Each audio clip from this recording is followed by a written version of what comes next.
Kung titignan mo yung pupuntahan, di ba parang malayo? Pero pag lilingunin mo yung pinanggagalingan, malayo ka na.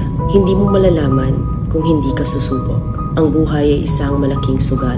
Kung lagi kang takot sumugal sa isang bagay dahil takot kang mawalan, mauubos lang kung anong meron ka. Kung hindi ka mawawalan, hindi ka rin magkakaroon. Kung ano man ang mga desisyon mo ngayon, yun ang magiging buhay mo bukas. Lakasan mo lang yung loob mo.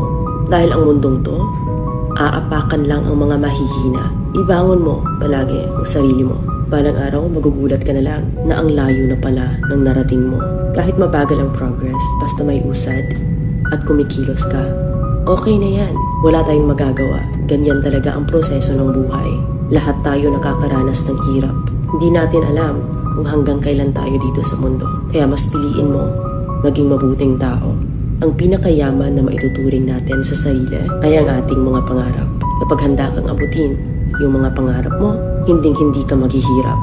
Kung lagi kang may pinagdaanan sa buhay or pagsubok, pruweba lang yan na isa kang magiting na sundalo. Sa mga pagsubok, diyan ka aangat, diyan ka babaguhin yung tatag mo kung paano ka mag-ayos ng problema. Hindi ka magtatagal sa mundo. Lubos-lubusin mo na. Gawin mo yung mga bagay na handang iangat ang sarili mo. Huwag mo isipin yung mga sinasabi ng iba at huwag na huwag kang panghihinaan ng loob dahil lahat ng tao ay may iba't ibang desisyon at iba't ibang sitwasyon.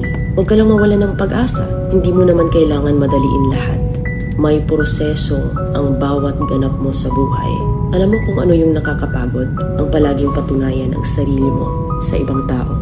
Sa mundong to, piliin mo ang hindi magarbo. Keep it low-key ka lang. Simple. Na kahit na alam mong meron ka, hindi ka babaguhin ng pera. Kasi lahat ng yan ay isang pansamantala lang. Pagpatuloy mo lang. Kung may pangarap ka, makakarating ka. Ladies and gentlemen, we have just landed at Ninoy Aquino International Airport.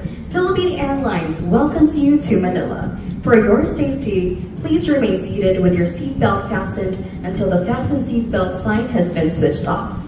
Please refrain from removing any hand carry items from the overhead bins until the aircraft has come to a full stop and the cabin door has been opened for you to deplane.